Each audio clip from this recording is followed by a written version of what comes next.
a la siguiente presentación del doctor Aquino y me voy a permitir, doctor, como usted me dio su resumen, creo que voy a leerlo. No voy a corregir el del doctor Morales. Muy bien, y vamos a dar primero el título del tema del doctor Aquino. El doctor José Antonio Aquino Robles es docente e investigador de UPITA del IPN y su tema será comparativa de la cadena de suministro de energéticos primarios en el ámbito del cambio climático.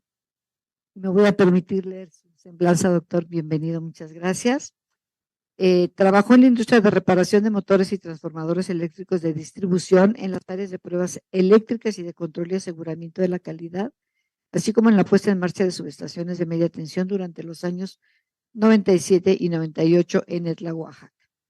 Obtuvo el título de ingeniero electricista en el 2000 y el grado de maestro en ciencias de la ingeniería eléctrica en la sección de estudios de posgrado e investigación ESIME-IPN en el 2002. Habilitación en temas de mercado eléctrico en la Universidad Politécnica de Cataluña del 2009 al 2011. Profesor investigador desde el 2003 en la unidad profesional en Ingeniería y Tecnologías Avanzadas del IPN, UPITA, adscrito a la Academia de Ingeniería en Energía.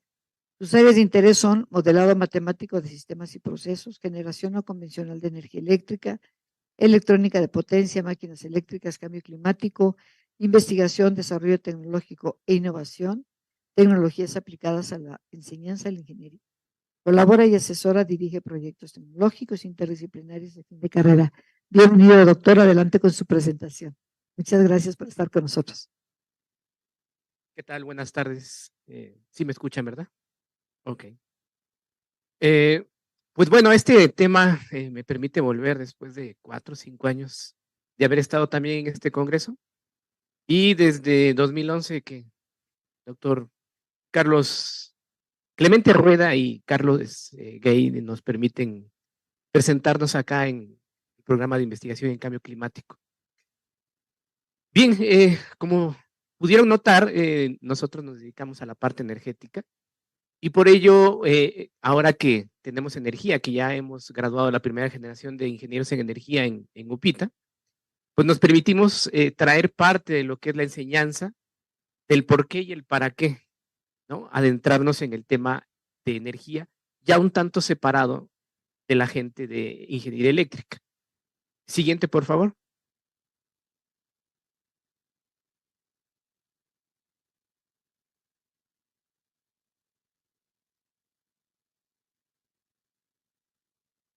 Sí.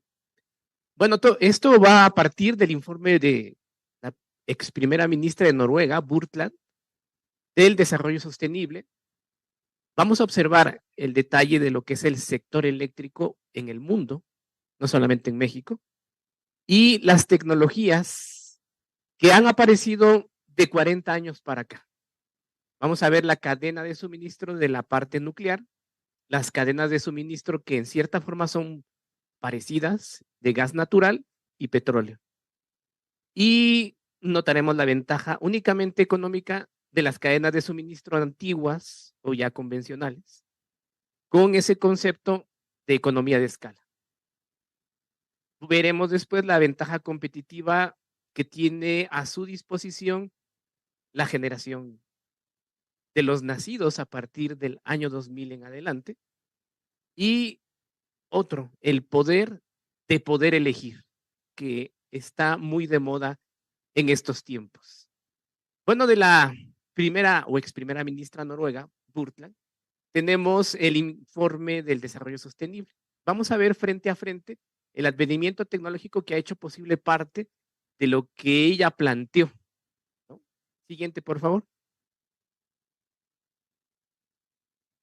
Bueno, la Comisión Mundial de Medio Ambiente, que la lideraba ella, a inicios del 84 empieza sus trabajos y parte de la convicción de que es posible para la humanidad construir un futuro más próspero, más seguro, pero ante todo más justo. De señalar y homenajear en este caso al género femenino, dado que es a quien más le importa la relación que hay entre todas las cosas. He de señalar que nosotros como hombres somos un poco más egoístas en el aspecto de hacer lo propio y progresar, avanzar, avanzar, avanzar. Y las mujeres, el género femenino, se detiene a decirnos, a preguntarnos, oye, con lo que estás haciendo, que si bien es cierto estás progresando, ¿no dañas a los demás? Y más de una vez, mamá, esposa, hijas, nos pueden preguntar eso. En ese detalle, digo, bienvenidas y qué bueno la voz femenina que nos pide, oye, con lo que haces o con lo que hacemos como humanidad, ¿no nos estamos perjudicando nosotros mismos? De ahí que podemos notar, pues, que el informe Brundtland, pues, lo hace una mujer, ¿no? Siguiente, por favor.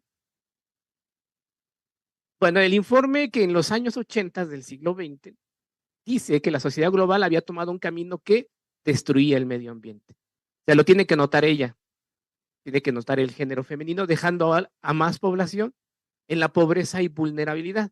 Entonces está dentro de la humanidad, hombre y mujer, ¿no? El pensamiento femenino precisamente, ¿no? De cómo va a afectar lo que hago a los demás. Y por eso también es muy necesaria su voz en áreas que antes predominaba únicamente el hombre, ¿no? Como la ingeniería o las ciencias puras. Siguiente, por favor. Bueno, de este informe se concluye que no se podía seguir el crecimiento económico tradicional, aunque es un crecimiento económico muy masculino, por decirlo de alguna manera, y que había que buscar un nuevo estilo de desarrollo al que llamó desarrollo sostenible, sustentable o perdurable, como le han puesto ahora, el cual garantiza las necesidades del presente sin comprometer las posibilidades de las generaciones futuras para satisfacer sus propias necesidades, ¿no? Entonces, como lo vuelvo a recalcar, pues se lo debemos precisamente a el género femenino, quien se da cuenta de esto y lo señala, ¿no? Siguiente, por favor. Bueno, esto es parte de lo que se investigó precisamente en esos años de nuestro exilio. El sector eléctrico nace en la iniciativa privada, incluso aquí en México, ¿no? Tenemos aquí los permisos que el presidente Díaz, Porfirio Díaz, le da a las empresas privadas para que electrifiquen nuestra nación. Y la mayor parte de naciones sucede lo mismo, ¿no? Entonces, el sector eléctrico, para estas nuevas generaciones y para quienes en un momento no estábamos informados de ello, pues no ha sido siempre o desde siempre una empresa pública, ¿no? Esta iniciativa de crear el sector eléctrico, un invento de por ahí de 1890, 95, con Edison y Tesla, crece en la iniciativa privada. Sin embargo, en el crack de 1929, en el siglo XX, pues muchas empresas quiebran, no tienen con qué pagar, no hay quien les pague y pasa a manos del Estado. En algunas naciones, en otras de tendencia muy, muy capitalista, pues se queda en la iniciativa privada con apoyo del Estado. Bueno, ya en la década de los 80, ¿no? En esto que se conoce como el periodo neoliberal, empiezan a liberalizarse algunas actividades del sector.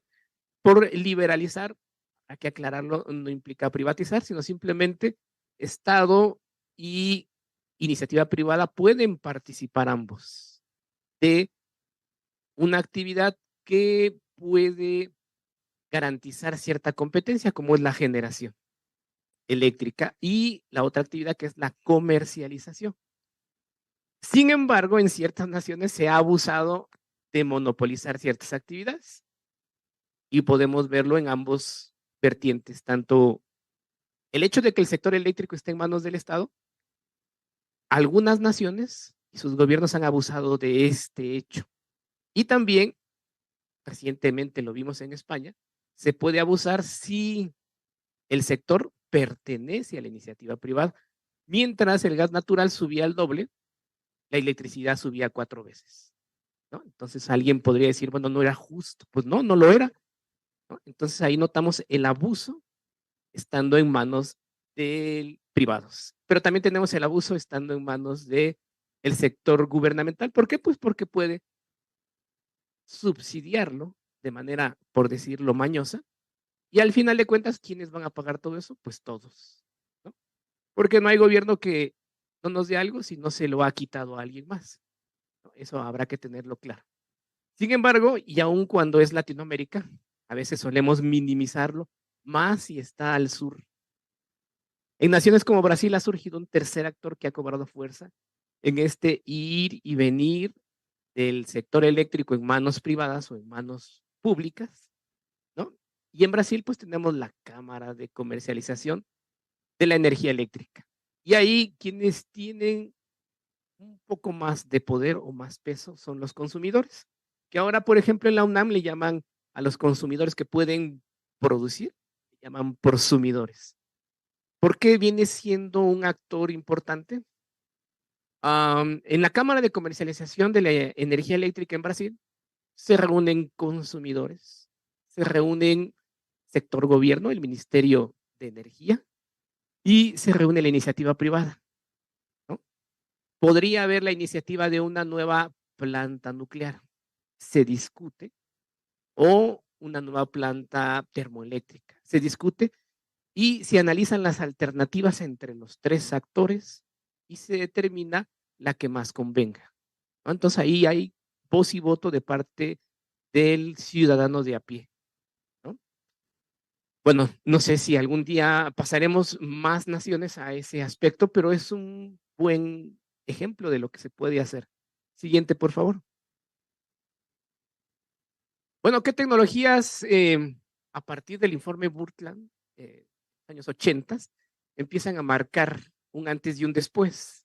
Y eso es muy importante para estas generaciones, ¿no? De alumnos que estamos formando, la mayor parte ahora ya nacidos después de los años 2000, y es la aparición de tecnologías, obviamente de manos de la ingeniería, que vienen a dotarnos de modularidad y de una rápida instalación.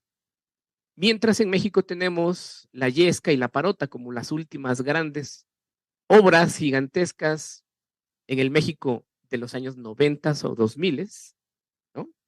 En esos años empiezan a formarse tecnologías que en un momento dado tienen periodos de instalación mucho más cortos que una hidroeléctrica.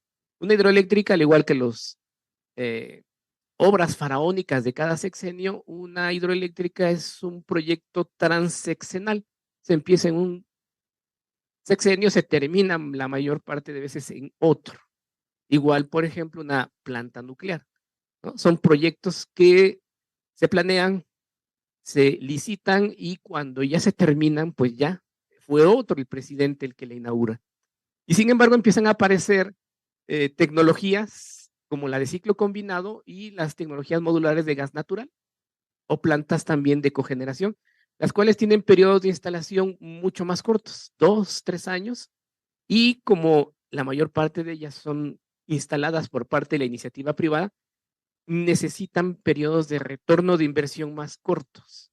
Entonces acá existen no solamente desde la perspectiva económica de las famosas AFPs en Chile, sino las AFORES en México, son sociedades de inversión que buscan, ¿no?, proyectos precisamente de esa magnitud que permitan retornos de inversión con mayor velocidad. ¿Por qué? Pues porque en un momento dado una determinada cantidad de profesores como nosotros llega su edad de jubilación y si escogió Afore, pues ya requiere el dinero de vuelta, ¿no? Entonces, ese tipo de inversiones de las Afores o AFPs en Chile invierten en este tipo de tecnologías, en donde el dinero puede circular más rápidamente. Siguiente, por favor.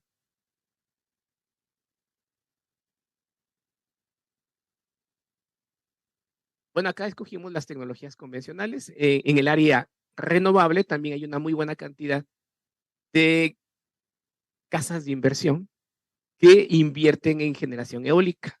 Antiguamente, la gente, por ejemplo, que disponía de fondos de Afores o de AFPs, eh, les pedían a las compañías instaladoras de eólica que pudieran darles o asegurarles que se puede retornar la inversión y les pedían 5 años de medición. O sea, si encuentran un campo eólico cercano, por ejemplo, a la Mixteca en Oaxaca, decían, bueno, ¿cómo puedes asegurar? Tengo que tener, para poder invertir, las mediciones de cuando menos 5 años. Y ya lo hicieron más corto. Ahora necesitan periodos de 2 años, ¿no? Entonces, si tú me aseguras que hay viento en esa área, ¿Dónde están las mediciones? Ya se las entregan y dicen, bueno, podemos empezar a invertir. La generación fotovoltaica pues nos permite en un momento dado, el recurso primario solar pues es abundante, pero está muy disperso. Ya casi cualquier persona puede disponer de la generación fotovoltaica. La eólica pues ya son puntos más localizados en ciertas partes de ciertas naciones, ¿no? Y la generación mini hidráulica pues también, ¿no? Son las que no necesitan embalses y destruir, por ejemplo, el lecho de un río e impide, por ejemplo, que los salmones lleguen hasta el final a desovar, ¿no? Ese es el gran daño de las hidroeléctricas. Y finalmente, pues aparece el hidrógeno como vector energético. Jeremy Rifkin con su mundo a través del hidrógeno, más como elemento para almacenamiento, más que combustible para generación. Siguiente, por favor. Bien, la cadena de suministro de la nuclear, ¿no? Si bien es cierto, la energía nuclear es una energía limpia porque no emite gases de efecto invernadero, aun cuando, bueno, en la misma UNAM, en los seminarios de cambio climático nos decían, bueno, el gas más abundante de efecto invernadero, pues es el vapor de agua, ¿no? En esencia, pues ese es el efecto invernadero, el hecho de que en un invernadero, pues no se permita, ¿no?, que el vapor salga fuera sino que se quede dentro del mismo invernadero y con ello, pues evite pues la salida del calor y con ello conservar pues a las especies que se están cultivando en los invernaderos. Bien, para tener combustible nuclear, pues sí que es una cadena bastante prolongada. Primero hay que tener, ¿no?, la certeza de que esas tierras tienen cierta cantidad de uranio. Se tienen que analizar, entran en juego una muy buena cantidad de ingenieros ahí, geólogos, y a la postre, después, pues se determina, ¿no?, que en determinado lugar, pues sí hay, digamos, el combustible.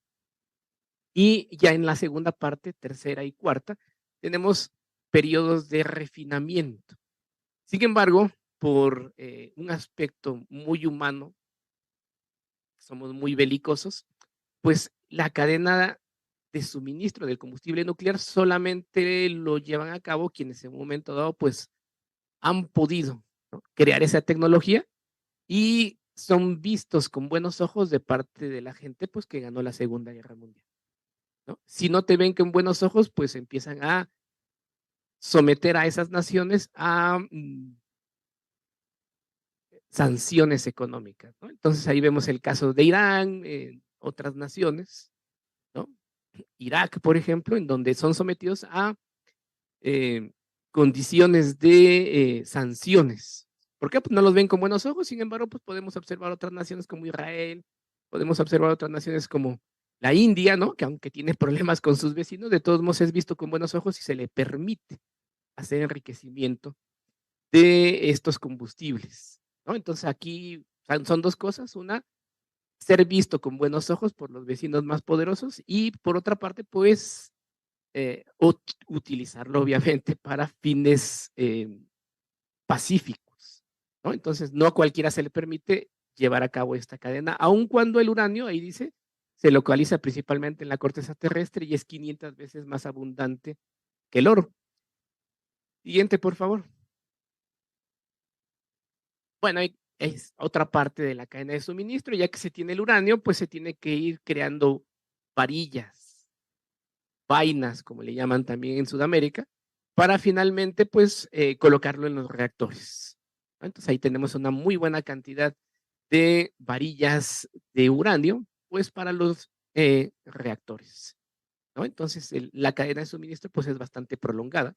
Hay que tener mucho dinero, pero al mismo tiempo, pues dicen, se le gana bastante solamente si se enriquece mucho material radioactivo. Siguiente, por favor.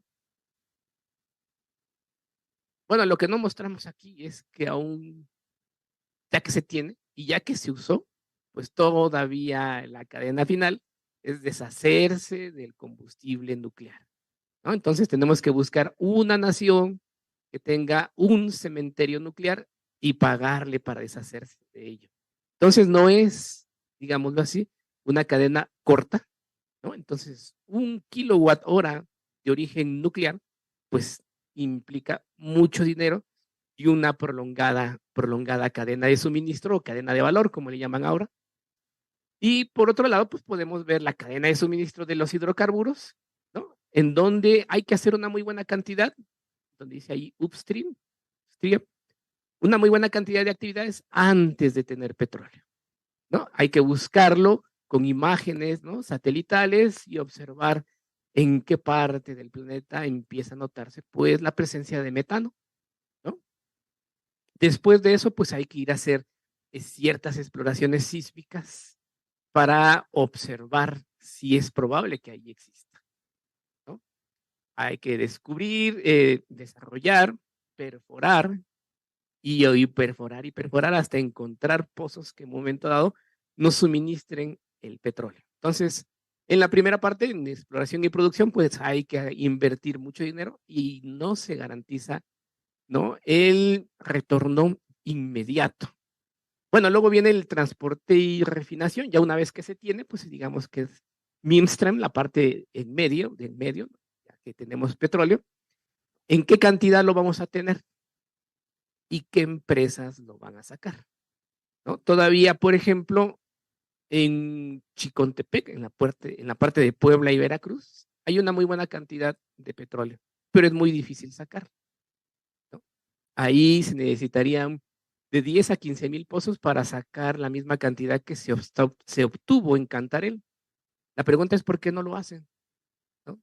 Porque no es barato. No es lo mismo tener 200 pozos en aguas someras en Campeche, sacando 1,5 millones de barriles, que tener y administrar 10,000 o 15,000 pozos en la parte que corresponde a Chicontepec, ¿no? Entonces, he ahí donde empiezan los problemas y las economías de escala. O sea, finalmente Pemex, por ejemplo, es una empresa macro que necesita pozos, ¿no?, muy abundantes para poder funcionar. No es una empresa pequeña, no es una pyme, por decirlo de alguna manera, y no puede funcionar como una pyme, por eso es que también tenemos ese problema. Finalmente tenemos el refinamiento, distribución y mercadeo del petróleo, ¿no? Entonces tenemos una cadena muy prolongada. La parte superior corresponde al petróleo, si se dan cuenta, hay una muy buena cantidad de actividades, más todavía que lo que implica gas natural. El gas natural es la parte de abajo, y si bien es cierto, tiene también la primera parte, upstream, muy parecida, la segunda parte es más corta. Tenemos a producir gas, es una cadena más corta que la del petróleo, pero pues por un lado alguien podría decir, bueno, pues para el petróleo, pues no solamente vamos a tener combustible, vamos a tener mucha petroquímica, ¿no?, y polímeros. En la parte de abajo, pues únicamente estaríamos pensando en que vamos a obtener gas natural, ¿no?, y la cadena será más corta. La parte del refinamiento, pues implicará el endulzamiento del mismo y quitar las impurezas y después comercializar. Siguiente, por favor. Bueno, dado que tenemos que tocar, pues, el punto de los gases de efecto invernadero y la cuestión del cambio climático, pues podemos observar la contribución de hidrocarburos en las emisiones de parte de lo que implica el transporte, ¿no? Eso también lo tenemos que cambiar. Generación de electricidad, lo que implica el sector eléctrico, la industria, y ahí viene a obtener petróleo y gas. Todo lo que contamina tener petróleo y gas. Siguiente, por favor. Se suele decir que la edad de piedra terminó antes de que se terminaran las piedras, y manifiestan también que la edad del petróleo se va a terminar antes de que termine el petróleo, ¿no? Pero con esto me refiero al utilizar el petróleo para fines combustibles, porque se va a seguir utilizando, pues, para cuestiones que implican polímeros. De hecho, la mayor parte del petróleo mexicano es un petróleo mediano y pesado, ¿no? Estas nuevas generaciones, pues, no lo conocen, pero cuando nosotros íbamos a la escuela escuchábamos que la mezcla mexicana del petróleo Istmo, Olmeca y Maya, ¿no? El Olmeca es el aceite ligero, el Istmo y el Maya, pues, son aceites más pesados, ¿no? Y si Venezuela está a salvo, es porque su petróleo es extra pesado. Es un petróleo que no sirve mucho para el combustible. pero sí para los polímeros, ¿no? Entonces, por eso es que todavía está a salvo de cualquier incursión, ¿no? Beligerante de quien anda invadiendo países. Bueno, perforación y terminación de pozos. Aquí está, digamos, la cadena de suministro de hidrocarburos, ya un poco más clara, pero no deja de ser una cadena larga, prolongada. La gran pregunta es, siguiente, por favor. Bueno, aquí está la cadena de valor de la parte eólica, una cadena más corta. Por eso la gente de los fondos de inversión se anima mucho a invertir en estas áreas. ¿Por qué? Porque lleva una cadena más corta. El dinero o el retorno de inversión es más veloz. Ahí tenemos la planificación, el aprovisionamiento, la manufactura, la instalación y conexión, la operación y mantenimiento y el desmantelamiento. Bueno, el desmantelamiento, digámoslo así, que no lo podríamos considerar para la cuestión del tiempo, pero de planificación a operación y mantenimiento debe llevarse como mucho 5 años, ¿no? Siguiente, por favor. Acá lo marcan de manera diferenciada, la parte manufacturera corre a la par del sector servicios y la obra civil, o sea que no necesariamente se tienen que hacer a la medida, ¿no? Hay una medida estándar para ciertas góndolas y ciertas hélices que ya lo venden empresas como Vestas o como otras más que se dedican a la instalación de la eólica, ¿no? Entonces, van de manera paralela y ya en cuanto a la instalación y transporte, pues entonces ya se unen de esa manera, ¿no? Entonces marcan la cadena de la energía eólica de manera diferenciada. Siguiente, por favor. Bueno, uno que es mucho más corta y también es más modular, la fotovoltaica. Afortunadamente, pues ya hay una medida estándar de paneles, una producción continua y frecuente de lo que es todos los suministros, desde inversores, cables, protecciones, microcontroladores, que van a servir para estos casos. El diseño, la implementación y el mantenimiento, eso es más corto. De hecho, los alumnos que están haciendo estancias industriales en energía nos decían, bueno, de que un cliente llega y pide su instalación fotovoltaica a cuando ya lo tenemos o ya se está instalando, como mucho pueden pasar 2 meses. Entonces es una cadena mucho más corta. Y es un kilowatt hora que se tiene casi de manera instantánea, ¿no? En el momento en que se empieza a generar energía eléctrica, ya lo tenemos y es limpio. Es una cadena muy, muy corta. Siguiente, por favor.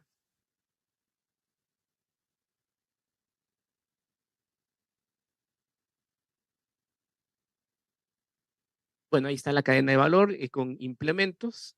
Tenemos el arreglo de paneles fotovoltaicos. Obviamente el energético primario es el sol, el inversor, el medidor, uno de ida y uno de vuelta, y el panel de distribución o el centro de carga que le llaman, y finalmente la red eléctrica, ¿no? Siguiente, por favor. Ahí está la cadena de valor de lo que es el panel fotovoltaico, el silicio, los semiconductores, el tratamiento térmico que hay que llevar a cabo, ¿no? Y de semiconductores, la célula solar, el módulo de células, el panel solar y finalmente la red. Siguiente, por favor. Bueno, aquí hacemos cierta polémica respecto a que la ventaja únicamente económica de las cadenas de suministro convencional. Siguiente, por favor. Dado que el informe Brundtland toca 3 temas, el económico, el social y el medioambiental, ¿no? Tenemos esta consecuencia. Si cuesta tanto trabajo obtenerlos, estamos refiriéndonos a los hidrocarburos con sus cadenas muy prolongadas, ¿no? La pregunta es, ¿qué los hace relativamente baratos a los hidrocarburos? La respuesta es la economía de escala, ¿no? Por eso es que en un momento dado, Pemex no puede explotar el yacimiento de Chicontepec, ¿no? ¿Por qué? Porque Pemex está hecho para funcionar para yacimientos como el de Cantarell, un mega yacimiento, que en su tiempo fue el segundo o tercero más grande de todo el mundo, después de los yacimientos árabes, ¿no? Necesita pues una empresa gigantesca también, ¿no? Y para eh, explotar 2 o 3 pozos donde salgan 100 barriles diarios, pues lo tiene que hacer gente de a pie. gente que en un momento dado pues lo explote y espere ganancias de 100 barriles también, ¿no? De ahí que esas empresas Pemex, Petrobras, Repsol e YPF pues están en busca de yacimientos gigantescos únicamente para seguir trabajando con economía de escala y tener ganancias. Siguiente, por favor. Ya casi vamos a terminar. Como les manifestaba, el explotar esas cadenas prolongadas únicamente nos lleva a tener un beneficio económico. Tenemos perjuicio medioambiental y en la parte social quizás es un poco equitativo el asunto, ¿no? Hay ganancias, sí, entonces, pero estamos echando a perder el medio ambiente con consecuencias, pues ya de cambio climático. Siguiente, por favor. La ventaja que tiene esta generación, el poder de poder elegir. Siguiente, por favor. Y eso lo vamos a poder explicar muy claramente en esta diapositiva. Transportes. Hoy podemos elegir llegar veloz, aunque nos cueste más, ir en avión, ¿no? Si queremos recrearnos la vista, podemos irnos en tren, ¿no? O si queremos en un momento dado dormir un poco y no nos cueste tanto, pues en autobús. En comunicaciones. Los que tenemos más de 40 años, únicamente teníamos Telmex en ese tiempo y no podíamos elegir entre tantas alternativas que hoy existen en cuanto a telefonía. En entretenimiento, si teníamos videocasetera, pues podíamos ir al videocentro o al Blockbuster. Hoy hay N canales de streaming, HBO, Netflix, etcétera y demás. Redes sociales, pues las hay desde las más vulgares hasta las más sofisticadas, ¿no? Gente que se reúne, por ejemplo, en LinkedIn a hablar de temas bastante elevados, ¿no? Y otros tantos más que sirven, pues, para cosas que no benefician en mucho. Software y hardware, ¿no? Hoy, si no quiero ser partícipe de Microsoft y Office, pues existe LibreOffice. O, como suelen hacer la gente que investiga, pues está laboratorio de texto, ¿no? Que significa látex, ¿no? Ahora tenemos el poder de elegir en temas energéticos. Siguiente, por favor, y ya para terminar. Podemos seguir consumiendo energía, pero ahora en la modalidad que yo elijo, ¿no? El último implemento lo descubrimos hace como 3 meses, que se llama Bluetti.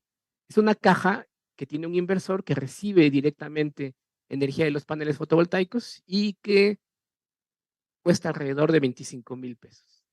Por otro lado, pues tenemos la fotovoltaica, la eólica, el gas natural o simplemente un grupo electrógeno, ¿no? Algunos funcionando con combustibles convencionales, otros funcionando con implementos muy cortos como es eólica o fotovoltaica. Siguiente, por favor. Y ya finalmente las conclusiones. Podemos tener miles de opiniones al respecto, ¿no? Algunas que tienen que ver con la soberanía energética y otras simplemente son la opinión de quien en un momento dado dice, bueno, ¿qué puedo hacer para contaminar menos? ¿No? ¿Qué puedo hacer para poder elegir?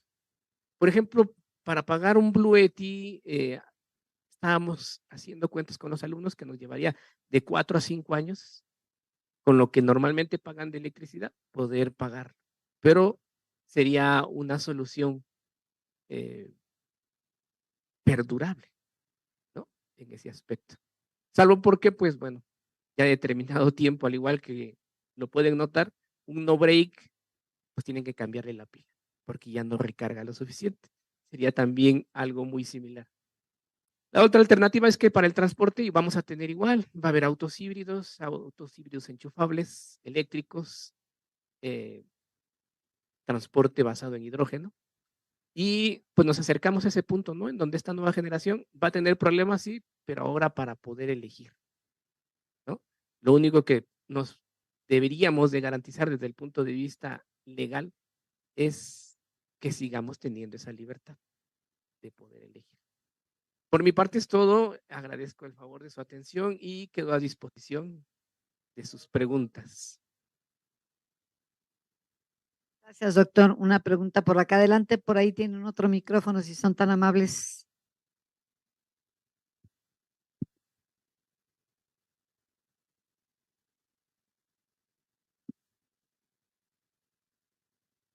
Lourdes Aguirre, del CIDIR Sinaloa. Doctor, muy interesante toda la información que nos vierte.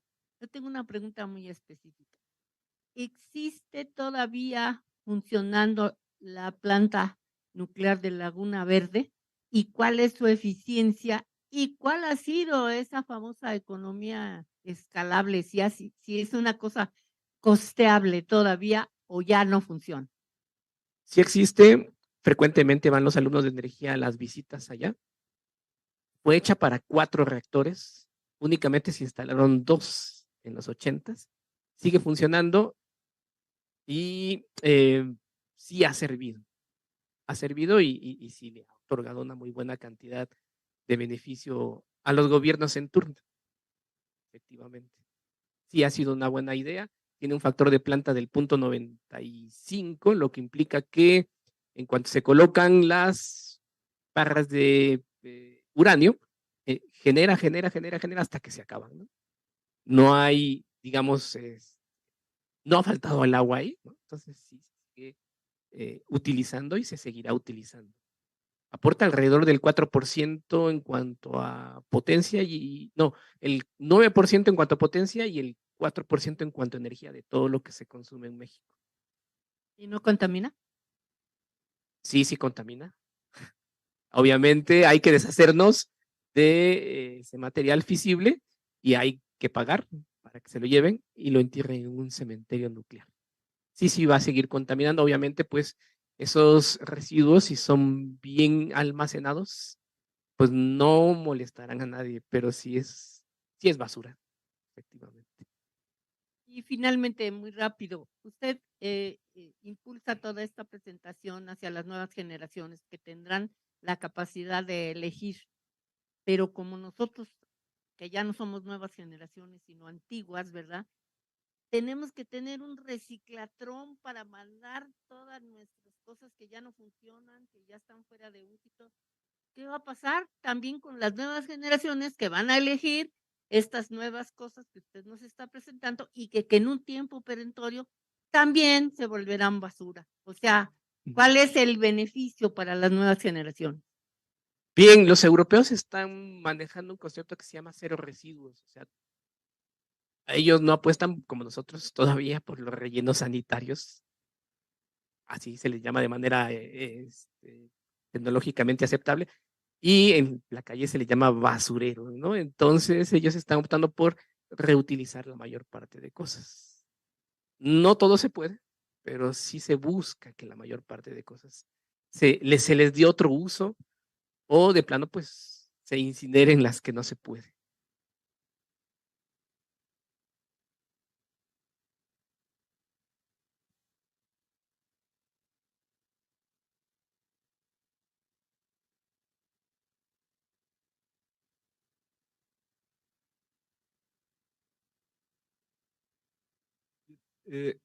Quisiera preguntar o comentar, y Sí, claro. si usted me corrige, en este mismo foro el año pasado se sostuvo que pues, se satanizó a las energías, a la fuente de energía fotovoltaica.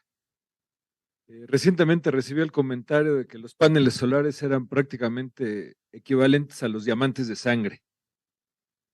Así, como tal, haciendo referencia a niños de Costa de Marfil, algo por el estilo. Evidentemente, toda la producción de energía lleva un costo social, como lo mencionó usted en la presentación, social, medioambiental, etcétera. ¿Quién quiere un basurero nuclear enfrente de su casa? Yo prefiero tener paneles solares almacenados al lado de mi casa a un basurero nuclear. Entonces, no hay ninguna energía limpia, o hay que valorar los costos en todos los aspectos. No sé, algún comentario al respecto. Sí, obviamente hay miedo al cambio. Quienes fuimos enseñados por quienes en un momento dado decían esto, el sector eléctrico es así, no va a cambiar. Hoy día nos enfrentamos a que cada vez están pudiendo más, ¿no? La gente europea decía, hemos probado hasta 45% renovables, 55% o sea, en el mix español, decían 55% convencionales, o sea, nuclear, termoeléctricas, gas natural, 45% eólica y fotovoltaica.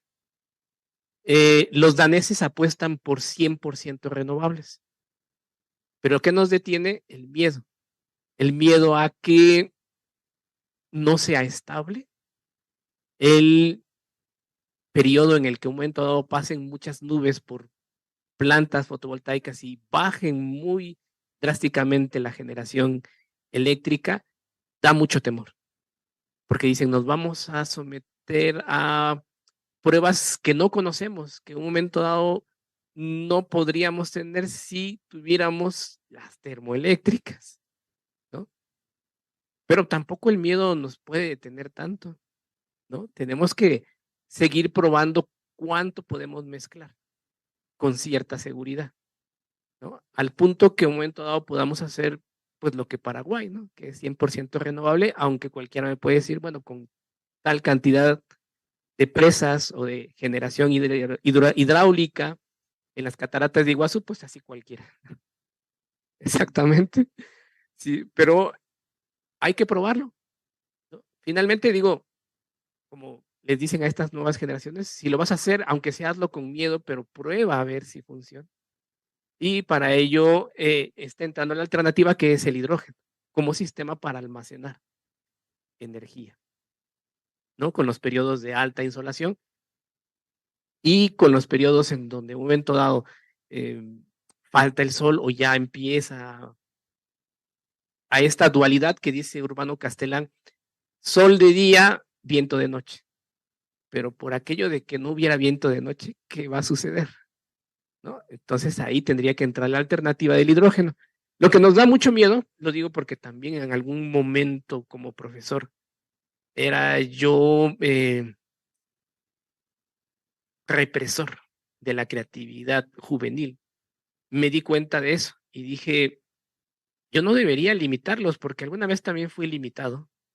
Al contrario, tengo que incentivar y a partir de entonces hemos estado detrás de las sociedades estudiantiles que en Europa tienen mucho abolengo, ¿no? Y acá pues es poco, pero ahí van, ¿no? Sociedades estudiantiles como el IEEE, el SAE, hay sociedades estudiantiles ambientales, ¿no? Hay sociedades estudiantiles que, bueno, también gustan de bailar, el rock y cosas que en un momento dado también queríamos hacer de jóvenes, ¿no? Entonces, lejos de reprimir eso, estamos tratando de incentivarlo porque, pues, finalmente, esa creatividad es la que nos va o los va a salvar a ellos también, ¿no? Entonces, sí, va a haber gente a favor y en contra en ambas cosas, ¿no? Al final, si un único mensaje les puedo dejar es que hoy podemos decidir o tenemos la alternativa de poder elegir. Antes, pues eran únicamente con la telefonía, teléfonos de México y se acabó, ¿no? Y la calidad que nos diera, ¿no? Y hoy me quedo un día sin celular por la compañía, pues yo mañana me cambio, ¿no? Si en un momento dado, pues Netflix no me da una buena calidad, pues también lo dejo, ¿no? Y a lo mejor también el problema va a ser después que entre tantas cosas, cómo elegir lo más idóneo para mí, ¿no? O pues para mi necesidad energética, ¿no?